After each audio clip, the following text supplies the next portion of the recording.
Oh, kalma.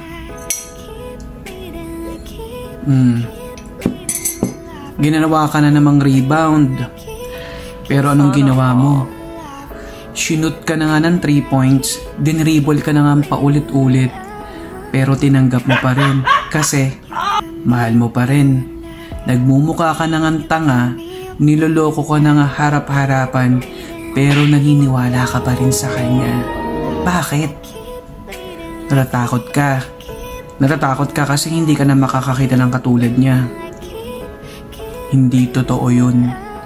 Alam mo, kung meron man dapat mahalin, yung sarili mo muna bago yung iba. Minsan kasi kapag nagmamahal tayo, yung alam mo yung tipong nawawala na pati yung pinag-aralan natin. Hindi naman kita masisisi.